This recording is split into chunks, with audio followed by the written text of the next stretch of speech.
ओम शांति। 25 जनवरी की बाबा की मुरली।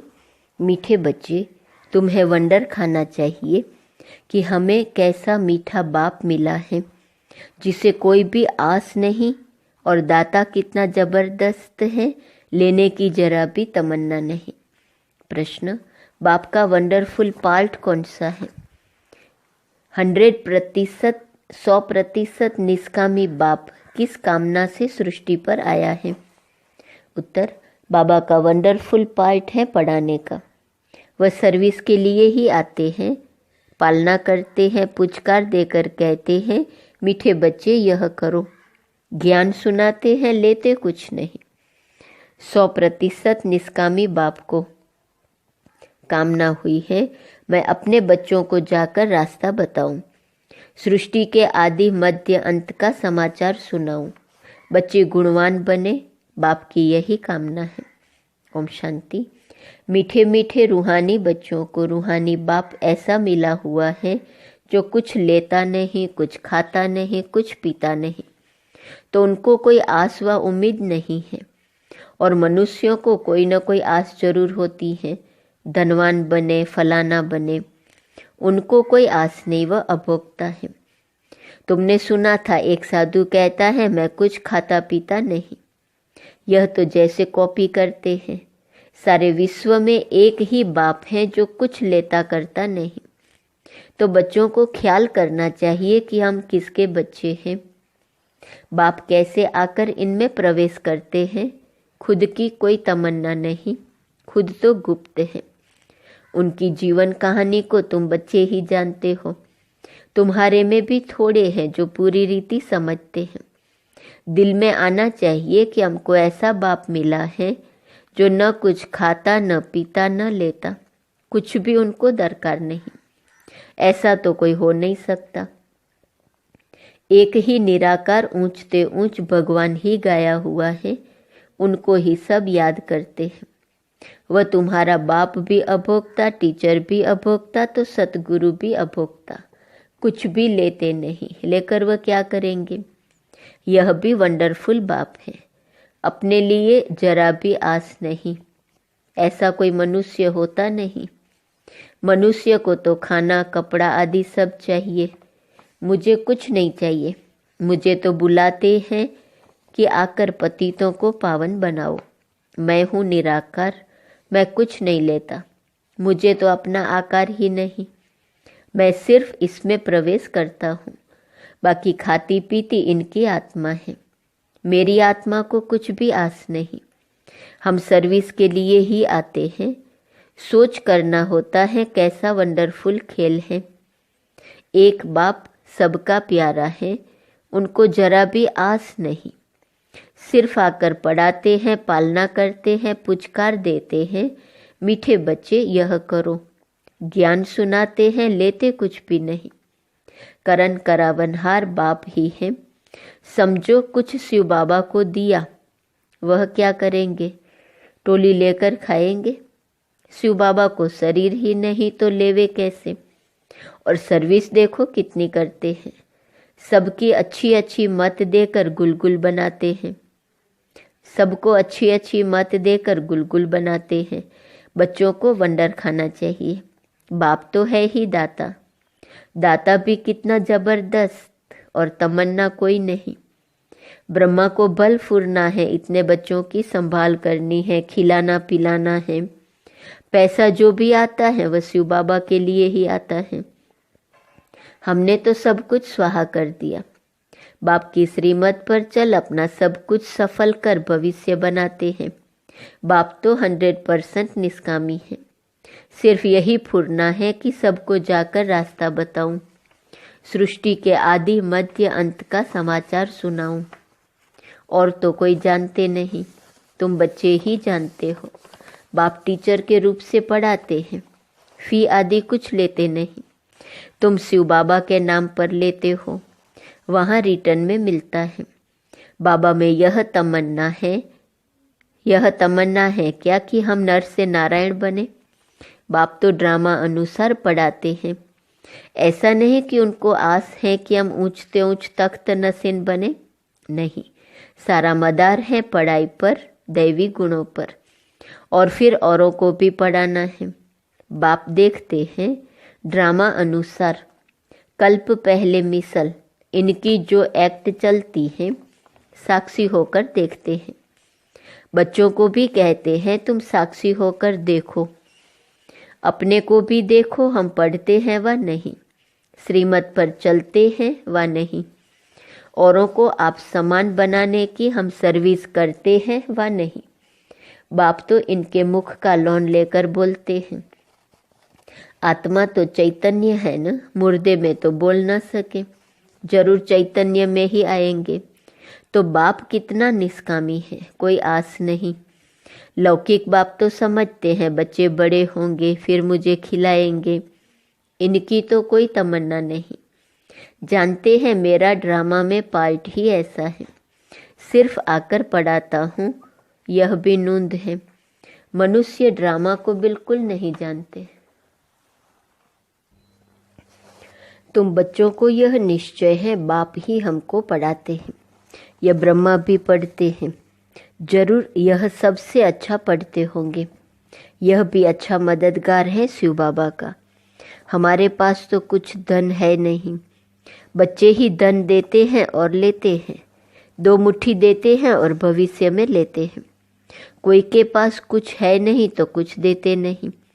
बाकी हाँ अच्छा पढ़ते हैं तो भविष्य में अच्छा पद पाते हैं। यह भी बहुत थोड़े हैं जिनको याद रहता है कि हम नई दुनिया के लिए पढ़ रहे हैं। यह याद रहे तो भी मन मना भव है, परंतु बहुत हैं जो दुनियावी बातों में समय बर्बाद करते हैं। बाबा क्या पढ़ाते हैं, कैसे पढ़ाते हैं, कितना ऊंच पद पाना है, यह सब कुछ भूल जाते हैं। आपस में ही लड़ते झगड़ते टाइम वेस्ट करते रहते हैं। जो बड़ा इम्तिहान पास करते हैं वह कभी अपना टाइम वेस्ट नहीं करते। अच्छी तरह पढ़ेंगे, श्रीमत पर चलेंगे। श्रीमत पर तो चलना पड़े ना। बाप कहते हैं तुम तो ना फरमान वरदार हो, श्रीमत देता हूँ बाप को याद करो तो भूल जाते हो। यह तो कमजोरी कहेंगे। माया एकदम नाक से पकड़कर डसकर सिर पर बैठ जाती है। यह युद्ध का मैदान है ना। अच्छे अच्छे बच्चों पर माया जीत पा लेती है। फिर नाम बदनाम किसका होता है? शिव बाबा का। गायन भी है, गुरु का निंदक ठौर न पाए। ऐसे माया से हराने वाले फिर ठौर कैसे पाएंगे? अपने कल्याण के लिए बुद्धि चलानी चाहिए कि हम कैसे पुरुषार्थ कर बाबा से वर्षा लूं। अच्छे अच्छे महारथियों जैसा बनकर सबको रास्ता बताऊं। बाबा सर्विस की युक्तियां तो बहुत सहज बतलाते हैं। बाप कहते हैं तुम मुझे बुलाते आए हो, अब मैं कहता हूँ कि मुझे याद करो तो पावन बन जाएंगे। पावन दुनिया के चित्र है ना, यह है मुख्य। यहाँ एम ऑब्जेक्ट रखी जाती है। ऐसे नहीं कि डॉक्टरी पढ़नी है तो डॉक्टर को याद करना है, बैरिस्टरी पढ़नी है तो कोई बैरिस्टर को याद करना है। बाप कहते हैं सिर्फ मुझ एक को याद करो, बस मैं तुम्हारी सब मनोकामना पूर्ण करने वाला हूँ। तुम सिर्फ मुझे याद करो। बल माया तुमको कितना भी हैरान करे, फिर भी युद्ध है ना। ऐसे नहीं फट से जीत पा लेंगे। इस समय तक एक ने भी माया पर जीत नहीं पाई है। जीत पाने से फिर जगत जीत होने चाहिए। गाते हैं मैं गुलाम तेरा। यहाँ तो माया को गुलाम बनाना है, वहाँ माया कभी दुख नहीं देंगी। आजकल तो दुनिया ही बड़ी गंदी है, एक दो को दुख देते ही रहते हैं। तो कितना मीठा बाबा है जिसको अपने लिए कोई तमन्ना नहीं। ऐसे बाप को याद नहीं करते। वह कोई कहे हम शिव बाबा को मानते हैं, ब्रह्मा बाबा को नहीं, परंतु ये दोनों इकट्ठे हैं। बिगर दलाल सौदा हो न सके। बाबा का रथ है, इनका नाम ही है भाग्यशाली रथ। यह भी जानते हो सबसे नंबर 1 ऊंचा है यह। क्लास में मॉनिटर का भी मान होता है, रिगार्ड रखते हैं। नंबर 1 सिकीलदा बच्चा तो यह है ना। वहाँ भी सब राजाओं को इनका रिगार्ड रखना है। यह जब समझे तब रिगार्ड रखने का अक्ल आए। यहाँ जब रिगार्ड रखना सीखो तब वहाँ भी रखो, नहीं तो बाकी मिलेगा क्या। शिव बाबा को याद भी नहीं कर सकते।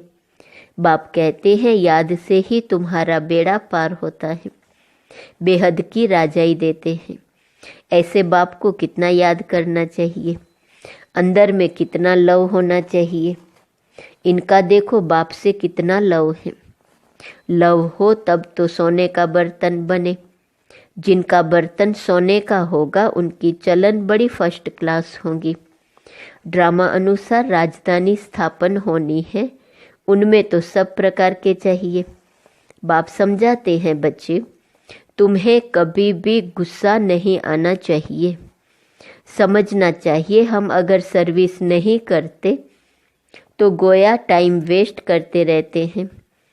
शिव बाबा के यज्ञ की कोई सर्विस नहीं करेंगे तो मिलेगा क्या। सर्विसेबल ही ऊंच पद पाएंगे। अपना कल्याण करने के लिए शौक रखना चाहिए, नहीं करते तो पद भ्रष्ट करते। स्टूडेंट अच्छा पढ़ते हैं तो टीचर भी खुश होगा, समझेंगे यह हमारा नाम बाला करेंगे, इनके कारण हमको इजाफा मिलेगा। बाप टीचर आदि सब खुश होंगे।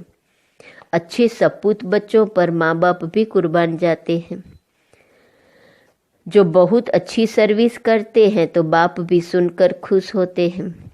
जो बहुतों की सर्विस करते हैं उनका नामाचार होगा, ऊंच पद भी वही पा सकेंगे। रात दिन उनको सर्विस का ही होना रहता है, खान पान की परवाह नहीं रखते। समझाते समझाते गला घुट जाता है। ऐसे सिक्की लदे सर्विसेबल बच्चों को ही ऊंच पद पाना है। यह तो 21 जन्मों की बात है, सो भी कल्पांतर के लिए।